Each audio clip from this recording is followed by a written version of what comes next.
मामी की दोस्त की आग बजाई। मेरा नाम अजीम है। मेरी उम्र 17 साल है। मैं लाहौर में रहता हूँ। मैं अपने मामू के पास रहने के लिए कराची चला गया। मेरे मामू की फैमिली टोटल 4 अफराद पर मुश्तमिल है। मेरे मामू और मामी और उनकी एक बेटी और एक बेटा है। मेरे मामू एक फैक्ट्री मुलाजिम है और उनकी मेंजर की जॉब है। मामू के पास गाड़ी और पैसे सब कुछ है। मामू का घराना काफी खाता पीता है और उन्हें किसी भी चीज की कमी नहीं थी। मामू मामी से बहुत प्यार करते थे और काफी दफा मैंने मामू और मामी को एक दूसरे के साथ करते हुए देखा था। उनका घराना काफी खुला सा था और हमें कोई भी रोक रोक नहीं थी, क्योंकि मेरे मामू और मामी खुले जहन के मालिक थे और वो दिन को भी एक दूसरे के साथ साथ काम कर लिया करते थे। मैंने कई दफा मामी और मामू को देखा था और अभी मामू और मामी को देख देख कर ही मैं खराब होने लगा था। एक दिन छुट्टी का दिन था। हतवार के दिन हम सब बहन भाई भी घर में ही अकेले थे। मामू को भी फैक्ट्री से छुट्टी थी। वो भी घर पर ही थे, पर मैं खेलने चला गया और उनकी छोटी बेटी सो रही थी। उनकी छोटी बेटी का नाम तबसम है और उसकी उम्र तकरीबन 10 साल है।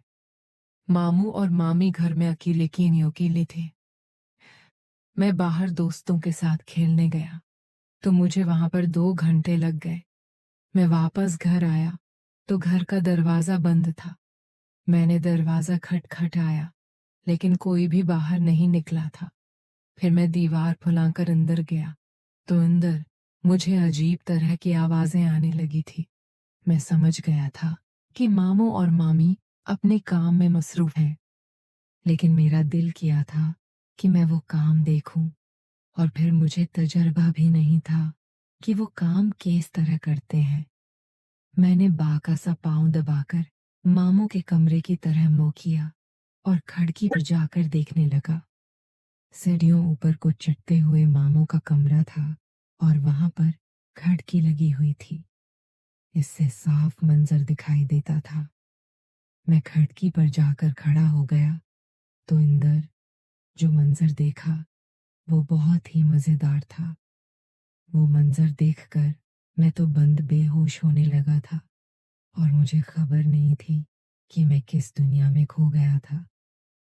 अब वो मंजर देखने के बाद मुझे ये खेल देखने की आदत हो गई थी और अक्सर ही जब मामू और मामी अपने कमरे में मौजूद होते तो ये खेल देखने के लिए खिड़की पर चला जाता था।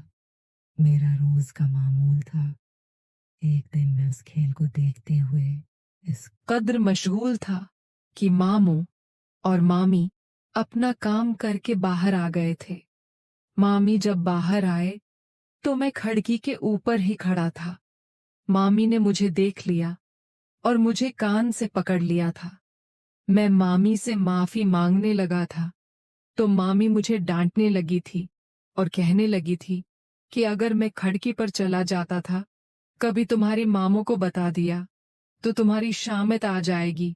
मैंने मामी को कहा था कि मुझे भी इस चीज की कमी है और मैं भी आपका काम देख देख कर बहुत उदास हूँ, मेरे साथ भी करें।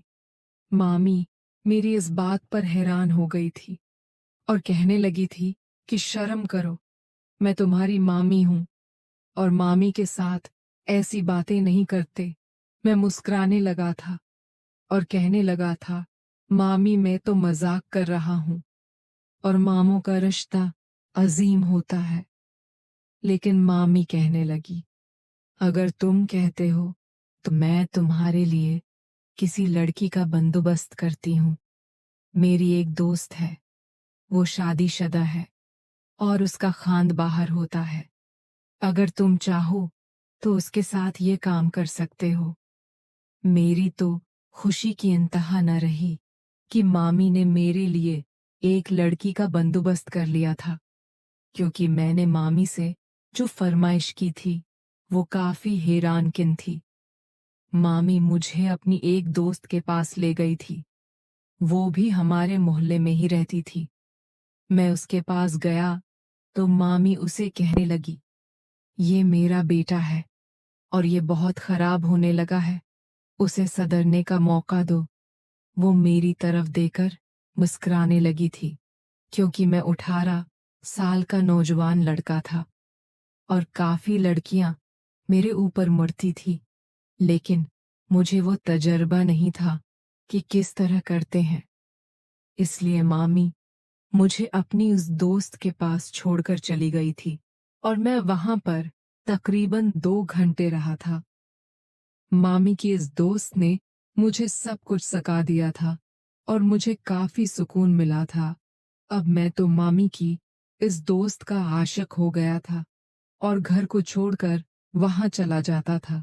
सब मैं स्कूल जाता था और स्कूल से वापसी पर बैग घर फेंकता और मामी की इस दोस्त के पास चला जाता।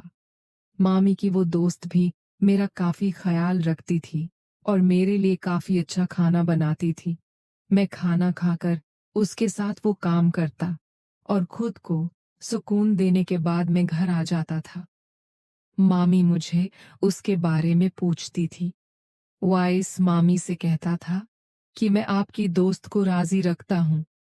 मामी भी राजी रहने लगी थी और मामी मामों के साथ वो खेल खेलती थी। मैं मामी की दोस्त के साथ खेल खेलता था। इस तरह हम दोनों उस काम में मशगूल रहते थे। मामू को इस बात का अंदाजा नहीं था कि मामी ने मुझे कामों में लगा दिया है। अब मैं शादी के काबिल हो गया था और मामी मामू से कहने लगी थी, अब अपने भांजी की शादी करवा दो। अब ये जवान हो गया है, लेकिन मामू ने इस बात को मानने से इनकार कर दिया था कि मैं जवान हो गया हूँ। मामी ने मेरे कप अपने मामू को दिखाए और मामू भी राजी हो गए थे, क्योंकि मामू को पता चल गया था मेरे कपनों पर कुछ लगा हुआ था। तो अब वो मेरी शादी करने के लिए मान गए थे और तकरीबन 1 साल के अंदर ही मामू ने मेरी शादी करवा दी थी और 18 साल की उम्र में मैं शादीशुदा हो गया था। अब मैं पढ़ाई भी करता था और साथ साथ ऐसे कामों में भी पढ़ा हुआ था। लेकिन अब मैं पाक मोहब्बत करता था और अपनी बेबी के पास ही जाता था। इस